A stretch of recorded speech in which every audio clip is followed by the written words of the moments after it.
Hey guys, hello everybody. Thank you so much for watching my video. I am the Empath Victorian, and this is the Empath Victorian Tarot channel.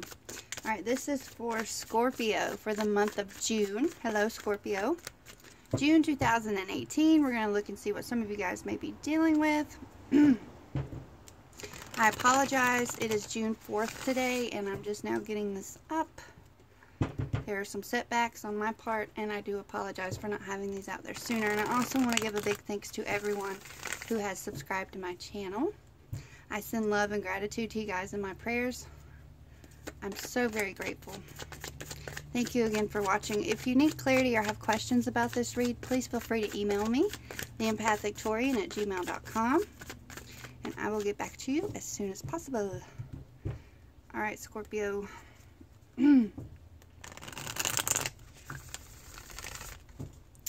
See what we get. Hope this video finds you guys well. Hope you're having a great day. First up, the Six of Cups. Alright, so there's a reference here to the past. It also could have to do with children. Maybe children are an important part of your life. Perhaps you have children of your own. Or perhaps you are a teacher, a mentor of some kind. Or there could be something from the past coming back. It could be a person. It could be an idea. It could be something that you're having to put to rest to move forward. The Hermit. Alright, Scorpio, some of you guys could be dealing with a Virgo. But the Hermit is about introspection. It's about just shutting out what everybody else is saying, shutting out what's going on around you, and looking within. Excuse me. And looking within to try to regain a sense of clarity, to regain your own inner truth. And again, there could be something from the past that you're having to put to rest, and this is the energy you some of you could be embarking upon to try to look within and figure this out, and just, you know, shut everything out and look within and see, you know, what your own intuition comes up with. The Seven of Swords. Some of you are dealing with some deception, either within yourself or from other people around you. The Son of Cups. Okay, this very well could be you guys. It's the Knight of Cups. Could be a Cancer, another Scorpio, or a Pisces. And he comes in and he's kind of led with his heart. He's got these ideas. He's a bit of a romantic, but there could be potential news coming in because he represents movement.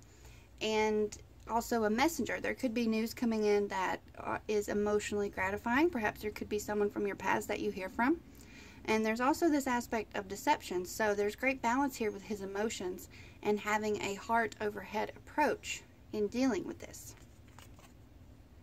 Daughter of Wands. Some of you Scorpios could be dealing with a fire sign, an Aries, a Leo, or a Sagittarius. But the Daughter of Wands has this great potential energy.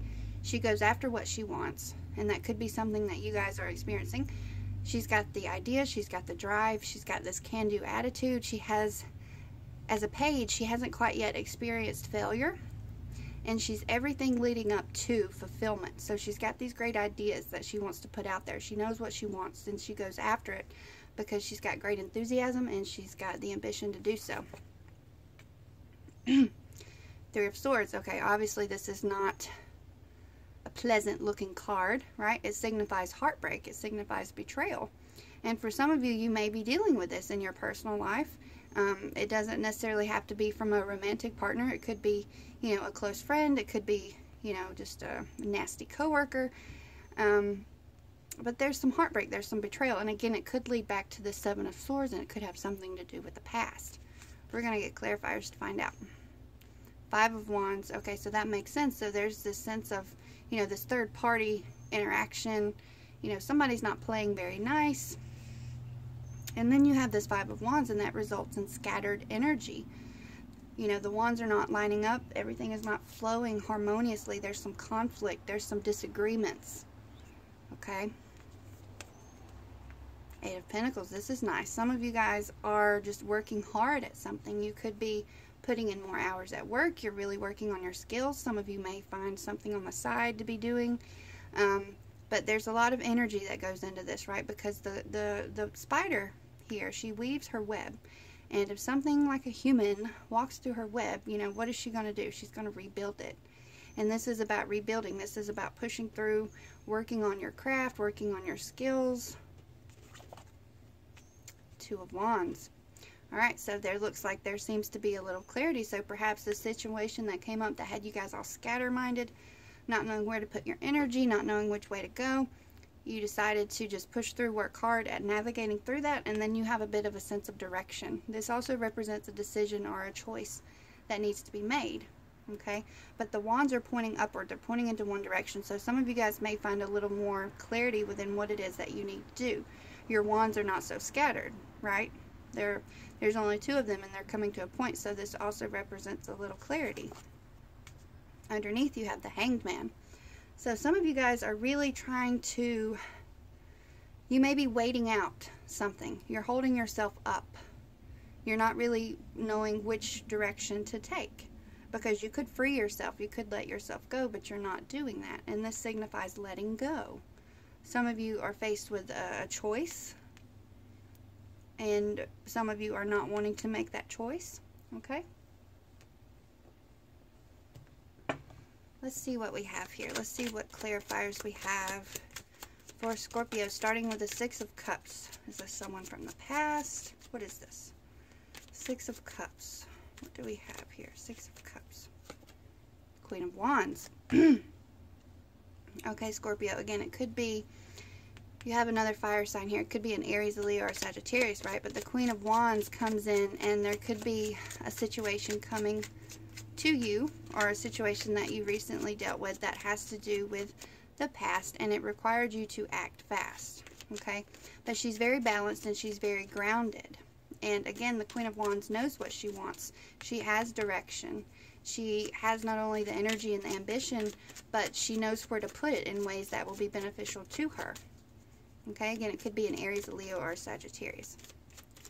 The Hermit. What do we need to know about the Hermit? The Nine of Swords. Alright, so some of you guys, Scorpio, may be facing the need to, whoops, you may actually be facing some anxiety. There's something that could possibly be keeping you up at night, so to speak, right? Because this person here is waking up from maybe nightmares, not able to sleep. There's something really bogging this person down. And a good energy to combat that with is the Hermit, you know, or some of you guys may just feel the need to want to retract, to try to get away from this adversity, this conflict, and of things not flowing well, right? And again, we have this deception up here. So let's see, what do we need to know about this deception? Seven of Swords. What do we need to know about this deception? Five of Cups. Alright, obviously you guys, there's some adversity in your emotions. There's some sadness. Again, there could be a potential conflict coming from someone else. And this is on top of the Seven of Swords. So perhaps someone was deceptive towards you. They betrayed you in some way. They led you on into believing something that wasn't true. And now you have this sense of loss, this sense of sadness about you, right? The guy did have, you know, 5 cups, and now he's only got 2. So he's experiencing a sense of loss. All right, the Knight of Cups. What do we need to know about the Knight of Cups for Scorpio? The Knight of Cups. The Moon. Scorpio, some of you guys could be dealing with a Pisces, but you're also having to contend with your inner fears and anxieties, right? Because the Moon highlights what it is that resides in the dark. The darkness of our subconscious, the things that we don't quite tell people. You're having to contend with that. And, you know, with the Knight of Cups, there could be, you know, just trying to sift through that with a little bit of emotional balance could be beneficial for you guys, right? Because the Moon is on top of the Knight of Cups. The Daughter of Wands. What do we need to know about the Daughter of Wands? The Nine of Pentacles. This is very nice. This signifies fruition. This signifies everything that you've worked for coming together.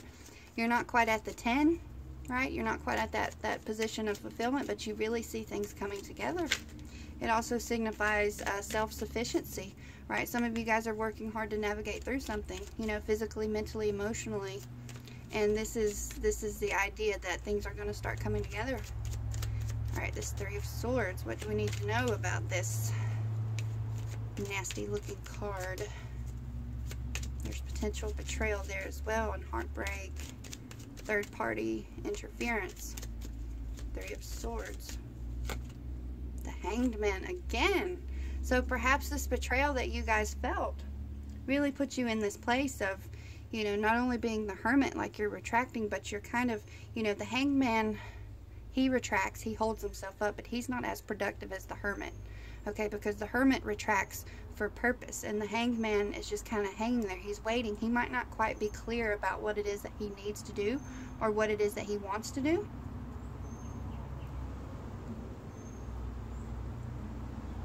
He's just waiting. He's waiting on something. And that energy is only amplified because it has shown up twice. So some of you are definitely, you know, facing this betrayal with like, okay, hold up. Wait a minute. You know, what do I need to do here? All right. Five of Wands. What do we need to know about the Five of Wands?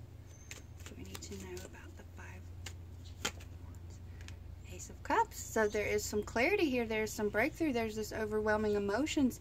But also perhaps too with the Ace of Cups signifying emotions, there could be some scatteredness within your emotions, right? Because some of you guys are facing a broken heart. You're facing, you know, obviously with the Nine of Swords, there's some anxiety. You guys were hurt in some way, right? Something is not quite going pleasant for you guys. And then you have the Five of Cups as well. Somebody's being mean to you guys.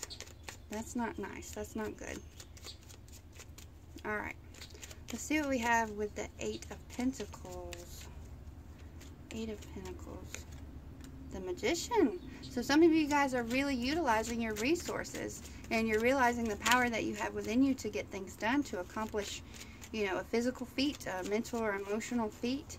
The Magician uses all of his resources to take care of whatever life throws his way.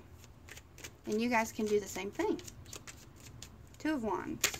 Two of Wands. What do we need to know about the Two of Wands? Seven of Cups. Alright, so some of you guys were faced with a bit of, again, you have the Seven of Swords here with deception. The Seven of Cups signifies that, you know, things are not what they seem. There's a bit of an illusion here. Just like with the moon highlights, you know, it can be, you know, there's a sense of illusion there too. And all of these cups here, they're all golden cups. They all look the same on the outside, but there's something different on each one. You know, how do you know, what to expect if all these different things keep popping up out of these cups? So some of you guys are heavily dealing with deception, and it's put you in a place to redirect your energy and decide and make a choice as to where you want to. But some of you guys are not at that point yet of making that decision. It looks like you're being guided to do so, but you're not quite there yet. You're not ready to make that next step. All right, the Hanged Man. The Hanged Man for Scorpio. What do we need to know about him? Hanged Man. Scorpio. That's you guys. The Death card. All right. You guys need to let go. You need to let go. You need to face it head on. You need to let go of what no longer serves you, because there's somebody or something that has you in this awful place. You know, again, the Five of Cups, the Nine of Swords, the Five of Wands, the Hanged Man twice, the Three of Swords. You guys are really having to contend with some external energies, and alone in your own mind with the fears, the Moon card, having to contend with that. I mean, what are you going to do? You do have a choice, right? You can only control what you say, what you think, and how you react. And everything else, we're all just kind of shit out of luck, you know? But you're going to have to let go of what no longer serves you. You've got the 12, the Hanged Man. And then, you know, you can only stay like this for so long, and then you're going to have to let go. Okay, and then on down the line, we have the Tower card, right? And when we don't let go, and when we don't do what the universe is encouraging us to do, we're kind of forced. You might find yourself in the tower of where you're forced to have to let go. Okay. All right, you guys, so you're definitely having to contend with, but look at it in a positive way, right? Because if there's somebody causing all this chaos in your life, of being deceptive, of causing you anxiety, of causing you heartbreak and betrayal, you know, obviously that, you know, that person may have to go, or you really got to contend with that, and you need to look within like the Hermit and find out what it is that you feel you deserve, what it is that you feel you want. Okay? All right, let's see what the archangels have to say to Scorpio for the month of June. These messages are just really of encouragement. Sometimes they highlight what deep down we know, but when we get caught up in all the negative things going on around us, it can be rather distracting and we lose sight of the good stuff. Okay. Take back your power. Ooh, you guys. Use your God-given power and intention to manifest blessings in your life. Take back your power. Don't allow someone to keep you right here in this Nine of Swords energy, and you don't have to hold yourself up. Let yourself go and take back your power, okay? And you don't even have to say or you don't even have to say anything to do that. You realize how powerful you are. You realize how much you love yourself. You realize your worth, and you sit in that power, and you don't put up with crap from nobody, right? If somebody's got to go, they got to go, right? Because you know what you're worth, and that's what you need to present to the world. People are going to treat you how you allow them to treat you, right? Chakra clearing. This one's cool. Call upon me to clear and open up your chakras. For those of you, I'm sure most of us know about the chakras and all that stuff, but they are our energy centers, and when they are out of balance, there are physical manifestations. It could cause us to have, crowd our judgment. It could crowd our empathy for others. And there are other physical issues as well. Upset stomach, not being able to say what you really think you want to say or need to say, etc., etc. So there's some great meditations. This is what I advise always when this card shows up. There's some great meditations on YouTube that can help you guys do a little bitty, and it's something I do every so often, but it's really good when you can find a moment to just kind of connect with yourself within. And then when your chakras are aligned, I promise you, you go through one little 10-minute session and it opens you up. But it's something you have to do, regularly. And doing this could help dislodge you. It could make you, let go and realize, hey, I can move on. There's more to this life than this feeling, right? There's more to this life than this feeling. And you really just need to go where you want to go. Create what you want to create. You have the magician on your side. You can create what you want to for your life and for yourself. Prosperity. Awesome. Your material needs are provided as you follow your intuition and manifest your dreams into reality. All right. So, obviously this represents material needs and prosperity. If some of you guys are in the place to where you're feeling kind of a setback financially, or you're having to struggle financially, and perhaps a decision that you have to make would affect your finances, just know that there are going to be things popping up. You have great potential here with these cards. There's going to be, you have support, all in all. Just don't worry about that. Figure out what it is you need to do, and if you set your intention, the universe has your back. It will guide you. And for those of you worrying about money, just know that your material needs are provided as long as you follow your intuition and manifest your dreams into reality. You got to start somewhere, So that's nice. And prosperity goes beyond material needs as well, right? We could be prosperous in our intentions, our intuition, our thoughts, and how we feel about ourselves, right? All right, Scorpio, this is all I have for you. I enjoyed this reading. I hope, again, that this finds you well. I wish you guys the best of luck. Much love to you. Many blessings for the month of June. I am the Empathic Torian. I'll see you next time. Peace.